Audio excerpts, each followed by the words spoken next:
Hello everybody, मेरा नाम है अमर जज और आप देख रहे हैं नेशन नेक्स्ट। आज हमारे साथ आई थैंक माय डॉक्टर पे है diabetologist and the director of diabetes care and research centre doctor Sunil Gupta. आज हम लोग बात करेंगे डायबिटीज के बारे में, जो कि बहुत एक इम्पॉर्टेंट इश्यू है, जिसके बारे में बहुत सारी क्लैरिटी जरूरी है। जो लोग सफर कर रहे हैं, जो लोग जानना भी चाहते हैं, तो बात करते हैं डॉक्टर सुनील गुप्ता थे। सर, सबसे पहले आपका स्वागत है हमारे प्रोग्राम पे। नमस्ते, थैंक यू।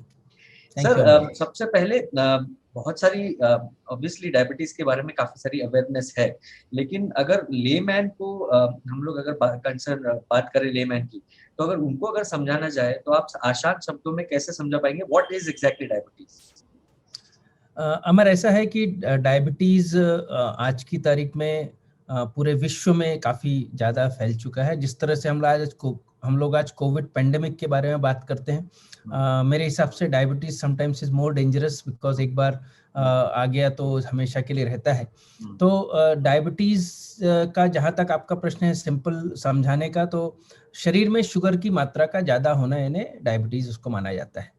आपके शरीर में नॉर्मली खाली पेट की शुगर 100 के अंदर होना चाहिए, खाना खाने के बाद की शुगर आपकी 140 के अंदर होना चाहिए।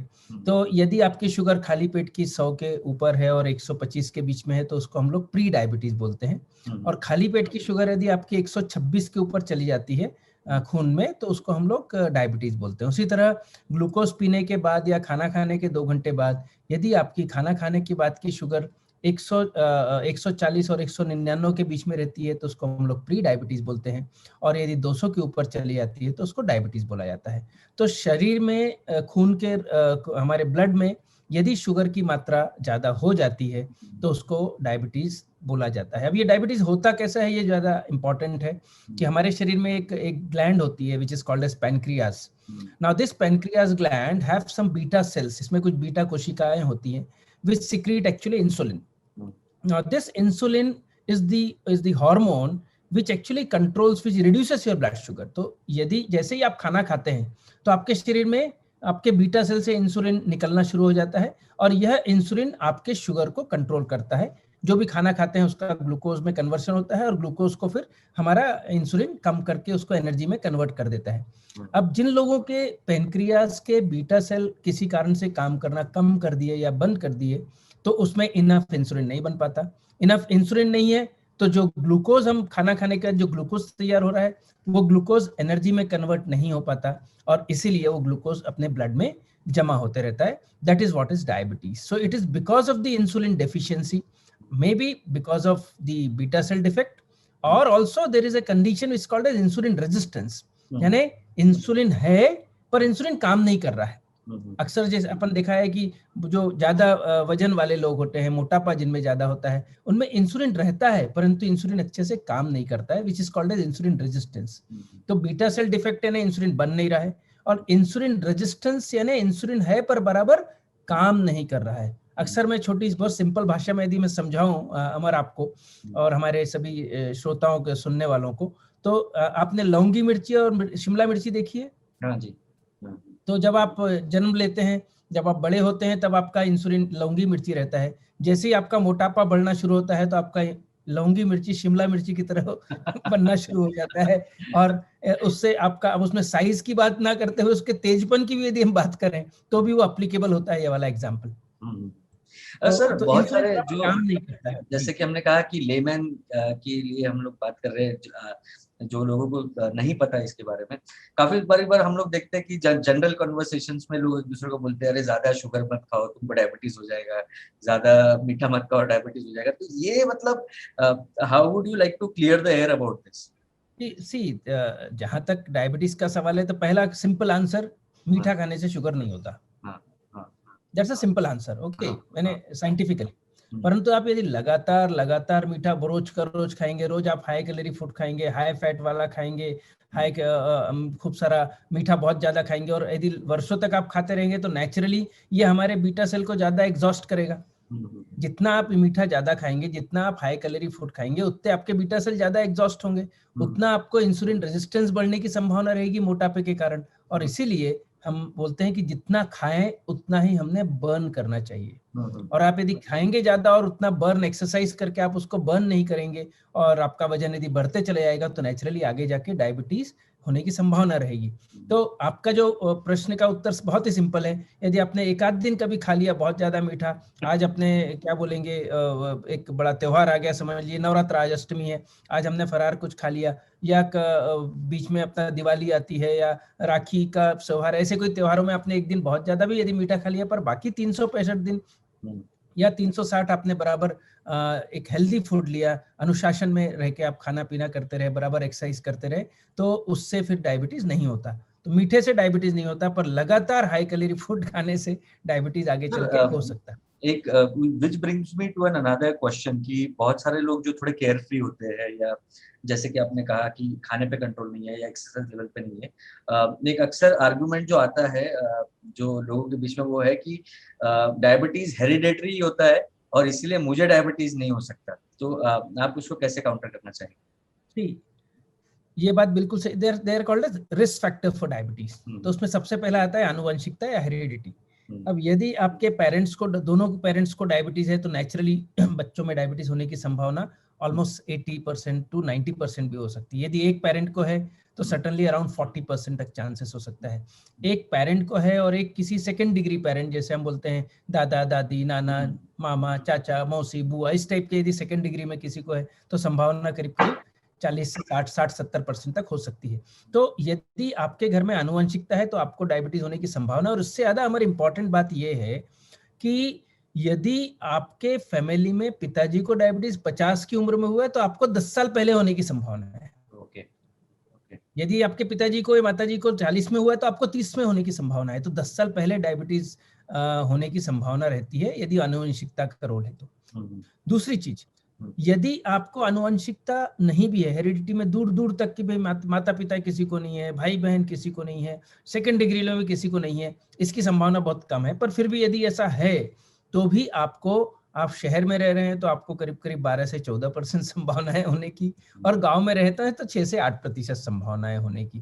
यानी आपने नहीं भी आनुवंशिकता का रोल रहा तो भी, क्योंकि एनवायरमेंटल रिस्क फैक्टर्स हैं, ओबेसिटी है, फिजिकल इनएक्टिविटी जो आपने बोलते बोलते धीरे से बोल दिया, तो ये सब चीजें भी प्ले करती हैं role. Obesity, physical inactivity, dietary habits, stress, इन सभी का भी रोल रहता है। तो वो बड़ा सुंदर सा एक एग्जांपल है जिन लोगों के घर में हेरिडिटी का है, कि which is very important to quote here.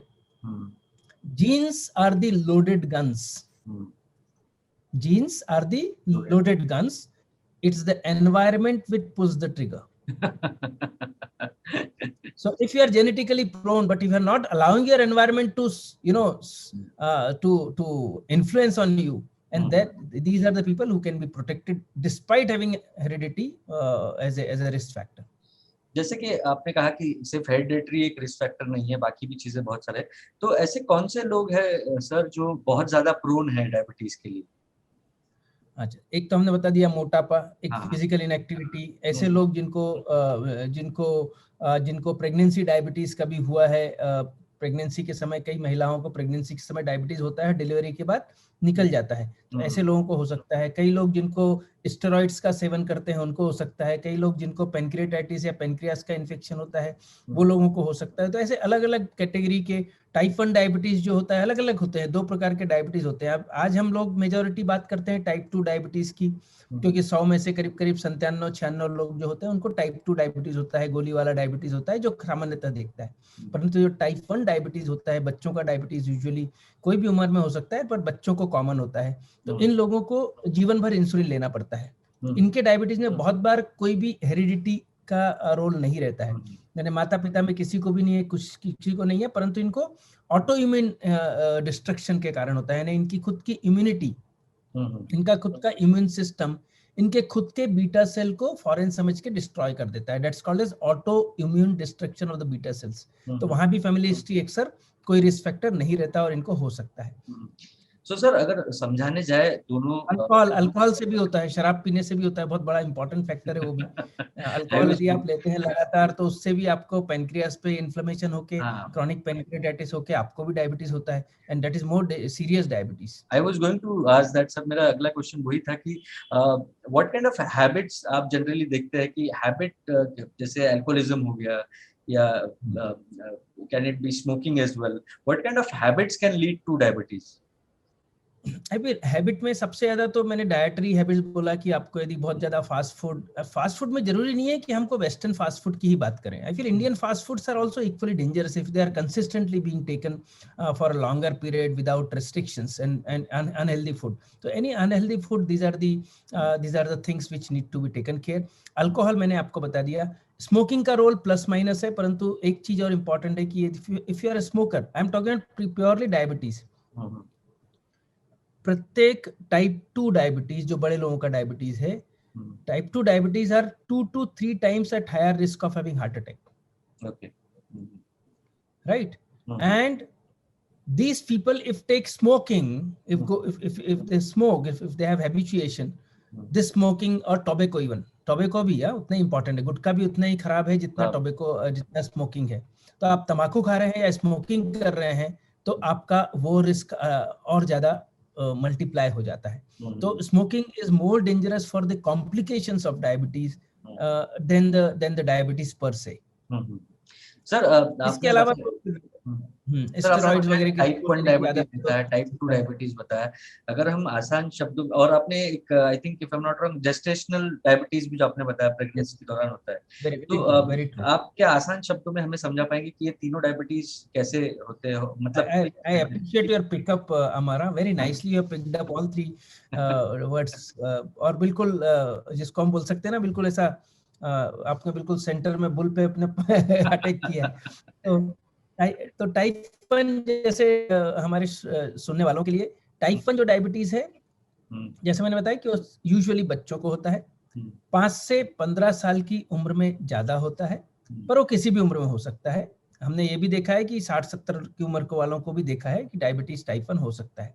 Type 1 diabetes में पहले दिन से ही आपका इंसुलिन पूरी तरह से बनना बंद हो जाता है, और ऐसे लोगों को जीवन भर इंसुलिन के इंजेक्शंस लेने पड़ते हैं, दिन में 4 बार 3 बार ऐसा लेने पड़ते हैं.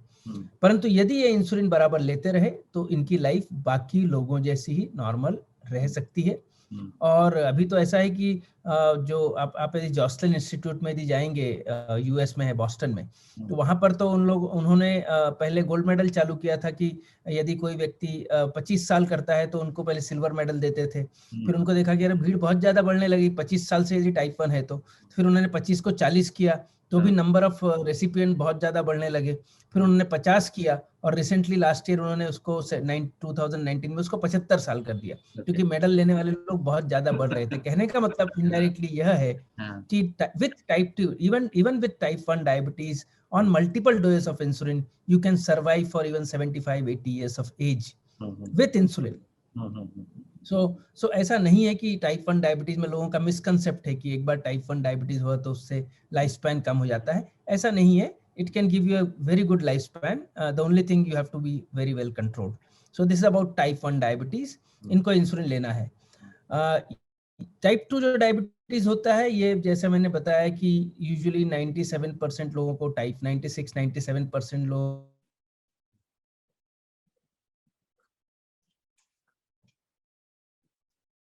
पार्शियली डैमेज होता है. सेल काम करते रहते हैं, 50% डेड हो गए रहते हैं. तो वो गोलियों पर काम करते हैं करीब 12-14 साल 15 साल तक के, और उसके बाद में उनको भी गोलियों काम करना बंद कर देती हैं और इंसुलिन पर जाना पड़ता है, और अल्टीमेटली फ्यूचर में इंसुलिन लेना पड़ता है. कुछ टाइप 2 डायबिटीज ऐसे भी होते हैं जो शुरुआत में गोली पर काम करते हैं, पर with in 1 or 2 years 3 years उनको इंसुलिन पर जाना पड़ सकता है. वो करीब 10 में से 2-3 लोग वैसे भी होते हैं. तो this is about type 2 diabetes. और तीसरा होता है प्रेगनेंसी डायबिटीज, जो टिपिकली जेस्टेशन प्रेगनेंसी के समय आता है. नॉर्मली सेकेंड ट्राइमेस्टर, यानी करीब आप समझ लिए कि 18 से 24 हफ्ते के बीच में आता है, या 24 थर्ड ट्राइमेस्टर में भी आ सकता है, और यह डिलीवरी के बाद खत्म हो जाता है. और इसमें से भी 70-80% लोगों को सिंपल डाइट कंट्रोल भी कर दिया तो काम हो जाता है. कुछ लोगों को इंसुलिन के इंजेक्शन से शुगर कंट्रोल करना पड़ता है. यदि हमने प्रेगनेंसी के डायबिटीज में शुगर कंट्रोल नहीं किया, ये बहुत ज्यादा इंपॉर्टेंट हमारा इश्यू है जो हम इस समय बात कर रहे हैं. प्रेगनेंसी जो डायबिटीज होता है, इसमें यदि बच्चे में, यदि मदर में शुगर ज्यादा रहा तो वह शुगर बच्चे में ट्रांसफर हो जाएगा. सपोज किसी का शुगर 150-200 है तो वो बच्चे में जाएगा, और बच्चे में जाके यह बच्चे के इंटरनल डेवलपमेंट पर फर्क करता है। और यदि हमने शुगर कंट्रोल नहीं किया है इन बच्चों में, तो इसमें इन बच्चों को कॉम्प्लिकेशन होने की संभावना रहती है। यदि फर्स्ट ट्राइमेस्टर में शुगर ज्यादा रहा, सपोज कुछ लोगों को फर्स्ट ट्राइमेस्टर में मालूम हो गया, पहले 12 हफ्ते में, तो उस बच्चे में विकृति आने की संभावना रहती है। यदि सेकेंड और थर्ड ट्राइमेस्टर में यदि शुगर ज्यादा रहता है, तो इन बच्चों में साइज बढ़ जाता है। बच्चों में कभी जब होता है उनका जन्म, तब उनका लो शुगर हो सकता है। At the time of birth complication हो सकते हैं। और उससे ज्यादा इंपॉर्टेंट है, बहुत ध्यान से सुनिए, कि ये बच्चों को यदि इनका मदर का शुगर जब वो बच्चा पेट में है यदि ज्यादा रहा, तो ये बच्चों को एडल्ट लाइफ में या एडोलेसेंट किशोरावस्था में या एडल्ट लाइफ में इनको डायबिटीज, मोटापा, ब्लड प्रेशर और हार्ट के प्रॉब्लम होने की संभावना रहती है। और इसीलिए government of India has come out with the guidelines for gestational diabetes. जैसे हमारे आजकल कोविड के गाइडलाइंस निकल रहे हैं, वैसे ही गाइडलाइंस निकले हैं कि हर मदर को प्रेगनेंसी के समय at the first given opportunity उनका ग्लूकोज चैलेंज टेस्ट होना चाहिए। उनको 75 ग्राम ग्लूकोज दीजिए, 2 घंटे बाद टेस्ट कीजिए, यदि वो 140 के ऊपर है तो उनको ट्रीटमेंट दीजिए। तो प्रेगनेंसी डायबिटीज टिपिकली प्रेगनेंसी में आके डिलीवरी के बाद निकल जाता है।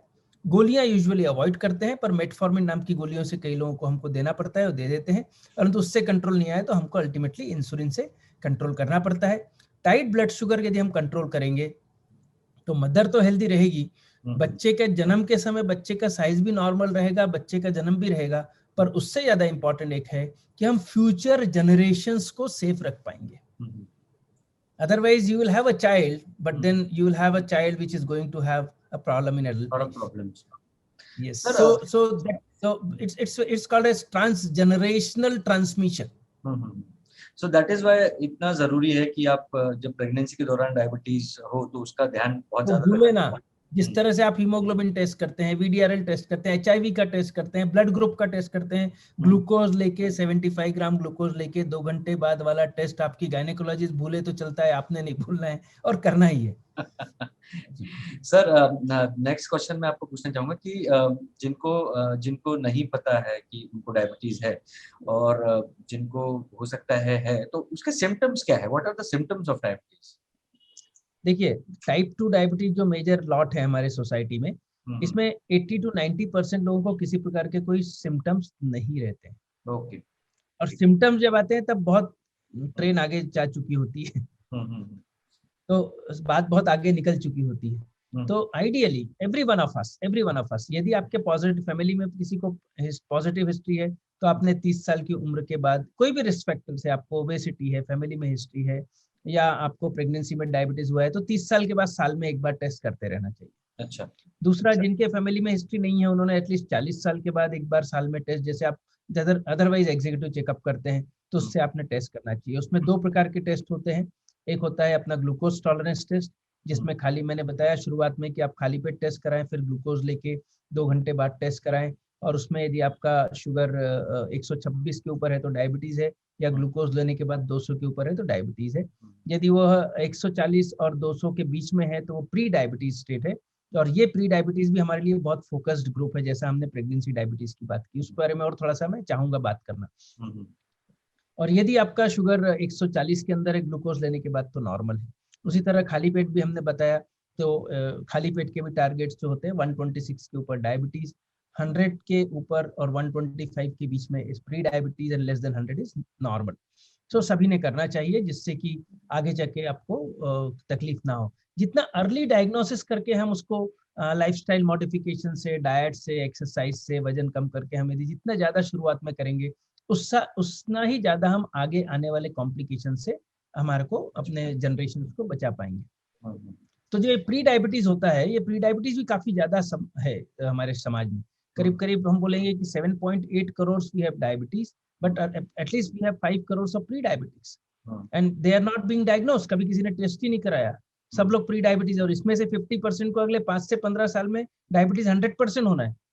50% लोगों को अगले 5-10 साल में डायबिटीज होना ही है, पर उन्होंने यदि अभी से प्रिकॉशन लेना शुरू कर दिया, तो शायद हम इन जनरेशन तो इसका मतलब सर, प्री डायबिटीज को क्योर किया जा सकता है? pre-diabetes can be cured. Nowadays, lot of now papers are coming, even type 2 diabetes can be not cured, but it can be reversed. I'll say reversal is more important than cure. Cure का मतलब हमारे ऐसा होगा कि diabetes पूरा गायब हो गया, अब मैं मीठा भी खा सकता हूँ, सब कुछ कर सकता हूँ. That is cure. So it cannot be called as cure. It can be called as reversal. And reversal can again go back to back reversal. हाँ, बट सर आपने जैसा कहा कि अभी अभी पेपर्स आ रहे हैं कि टाइप 2 डायबिटीज को भी रिवर्स किया जा सकता है, बट काफी सारे लोग बोलते हैं कि अगर डाइट से, या जो जनरल लेमैन की हम लोग बात करें, डाइट से या एक्सरसाइज से या मेडिकेशन से उनको लगता है कि रिवर्स हो जाएगा, तो मतलब आप उस पर क्या कहना चाहेंगे? बिल्कुल सही है. यदि आपने authentically with full principles and with full dedication and commitment, if you try good quality diet control, good lifestyle modification, regular exercise, weight reduction, stress management, maybe you can include yoga in that. If you include everything, maybe you can devote around 1.5 to 2 hours per day on your lifestyle modification. I don't think it is impossible. कई लोग जो 4 गोली वाले 2 गोली पे आ सकते हैं, 2 गोली वाले 1 गोली पे आ सकते हैं. जो लोग 4 बार इंसुलिन ले रहे हैं वो शायद 2 बार इंसुलिन पर आ सके. जो जिन लोगों को कुछ भी गोली जिसको एक आध गोली चालू है, वो शायद वापस नॉर्मल भी हो सकते हैं. So there are many such examples and we are very aggressive on these lines. The only thing इसमें consistency important है यार. अमर, प्रॉब्लम क्या होता है कि लोग 2 महीना करते हैं, 3 महीना करते हैं, 6 महीना करते हैं, जिम में जाते हैं, लोग नेचुरोपैथी के कैंप्स में जाते हैं, वहां जाके पानी पी के, नींबू पानी पी के वजन कम करके आते हैं और वापस आते हैं. With in 3 months they again go back to square one. So my concern is whatever you do, you should be consistent and it should be regular.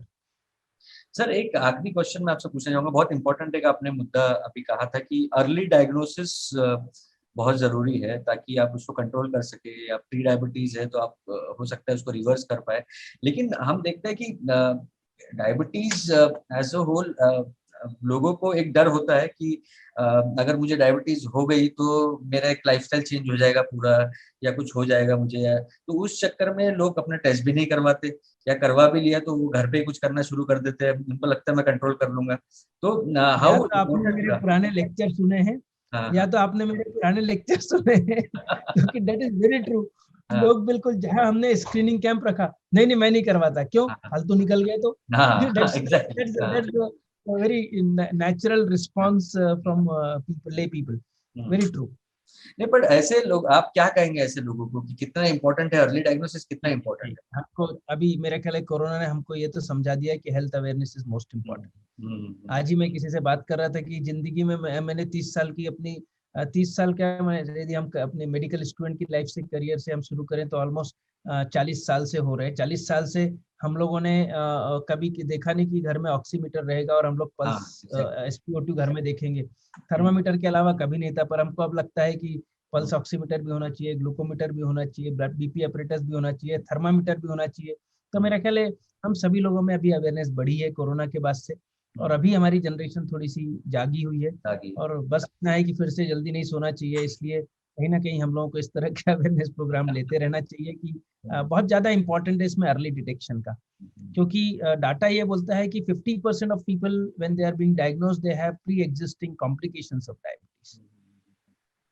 इसका मतलब था कि 6 से 8 साल से इनको डायबिटीज था, पर कभी हमने चेक ही नहीं किया, और इसी के अंदर कॉम्प्लिकेशन बढ़ते चले गए.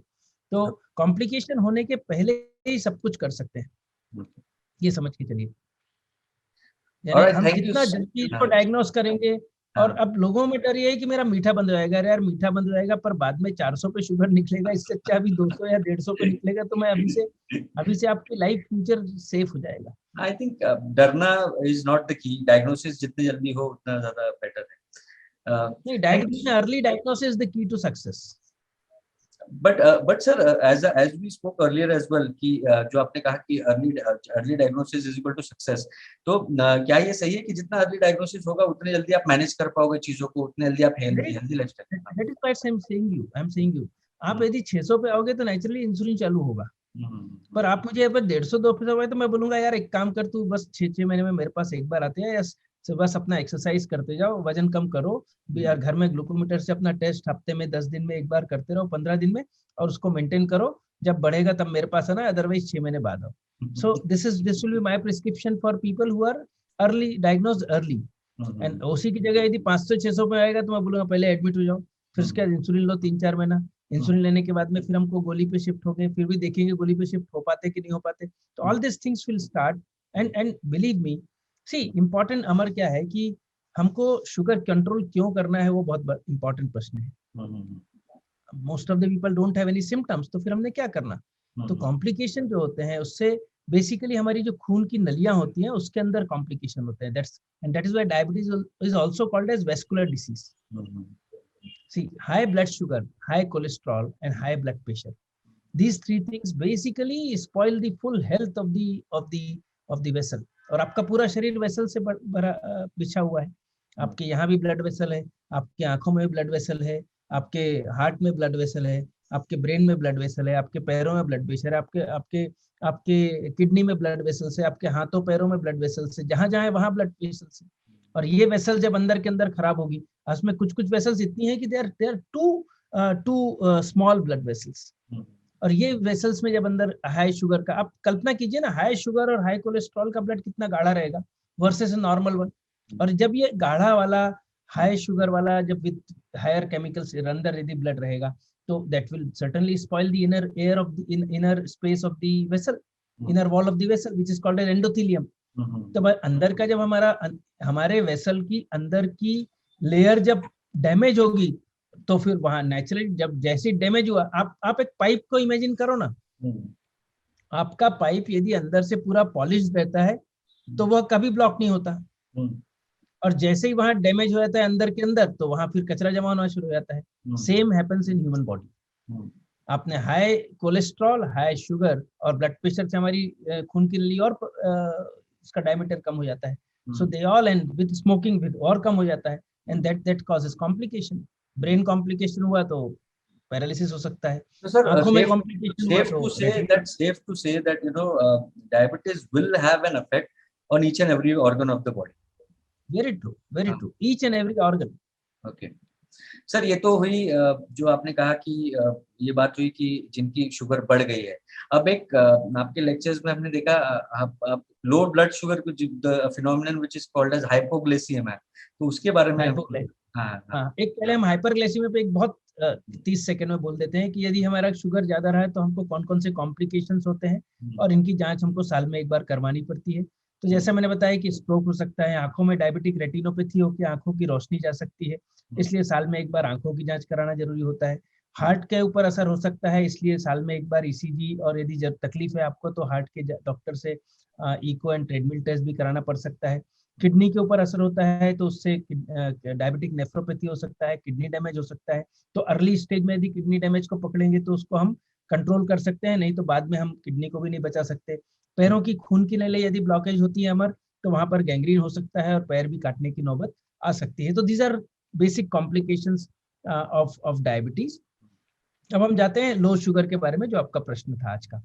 तो लो शुगर का मतलब होता है यदि आपकी खून में शुगर 70 से कम होती है, या आपको कोई सिम्टम्स आते हैं, जैसे आपको घबराहट आ रही है, पसीना आ रहा है, आपको सर दर्द जैसा हो रहा है, आपको कपकपी हो रही है, एकदम से आपका बिहेवियर चेंज हो गया, या आपको जोर से भूख लग रही है, एकदम से आप शांत बैठने वाला व्यक्ति एकदम से बड़बड़ करने लग गया, या फिर बड़बड़ करने वाला व्यक्ति एकदम से शांत होकर बैठ गया, these are all the symptoms of mild to moderate hypoglycemia। तो यदि आपको आपकी शुगर 70 से कम जाती है तो हो सकता है। कुछ कुछ लोगों को एकदम 400-500 से जब आप उसको एकदम 100 पे ले आते हैं तो उसको 70 की रास्ता नहीं देखनी है, उसको 100 पे भी ये सब चीजें हो सकती है, जिसको हम लोग रिलेटिव हाइपोग्लाइसीमिया बोलते हैं। तो हाइपोग्लाइसीमिया हर डायबिटीज में होने की संभावना रहती है। जब तो 54 के नीचे जाती है तो इसको सीवियर हाइपोग्लाइसीमिया होने की संभावना रहती है, और यदि 30 के नीचे चले जाती है तो ब्रेन में ग्लूकोज मिलना बंद हो जाता है, बहुत कम हो जाता है, और फिर कभी कभी कोमा में भी जा सकते हैं, कभी कभी फिट भी आ सकते हैं, कभी कभी पैरालिसिस का अटैक भी आ सकता है। अब चाहे वो टाइप 1 डायबिटीज हो, चाहे वो इंसुलिन पर हो, चाहे वो टाइप 2 डायबिटीज हो, वो गोली पर हो, हर व्यक्ति को लो शुगर अटैक आ सकता है। लो शुगर को अटैक आने के कुछ इंपॉर्टेंट कारण होते हैं। एक तो दो खानों के बीच में हमने बहुत बड़ा गैप नहीं देना चाहिए। हम बोलते हैं कि हर 3.5 से 4 घंटे में, 4-4 घंटे में कुछ कुछ खाते रहो, खाली पेट भी मत रहिए और पेट भर के भी मत खाइए। जहां आपने लंबा गैप दिया कि आपको लो शुगर की रिस्क बढ़ सकती है। तो पहली चीज खाने का पैटर्न आप रखिए। दूसरा ये हो सकता है कि एक्सीडेंटली आपने गोली का डोज कम ज्यादा कर दिया, आपने इंसुलिन ज्यादा ले लिया, तो हो सकता है। तीसरा ये हो सकता है कि रोज आप जितनी एक्सरसाइज करते थे उससे आप आज आपने ज्यादा एक्सरसाइज कर ली और दवाइयाँ और खाना उतना ही खाया, तो उसके कारण भी हो सकता है। चौथा ये होता है कि आजकल कई कुछ पेन किलर्स ले लेते हैं लोग, उससे भी लो शुगर के सिम्टम आ सकते हैं। पांचवा, कभी आपको वॉमिटिंग हो गई, कभी आपको लूज मोशंस हो गए, कभी आपने खाना कम खा लिया और गोलियां और दवाइयां इंसुलिन ली, तो उसके कारण भी लो शुगर हो सकता है। और उसका ट्रीटमेंट बहुत ही सिंपल है। माइल्ड टू मॉडरेट जो हाइपोग्लाइसीमिया है, जिसमें मधुमेही को समझ जाता है कि मुझे लो शुगर हो रहा है, और या फिर उसके साथ वाले को समझ जाता है कि मुझे लो शुगर हो रहा है, उसका रे अमर क्या हुआ, सब ठीक है कि नहीं, ऐसा बोल दिया तो हाँ हाँ यस मेरे को शायद हो रहा है लो, ऐसा।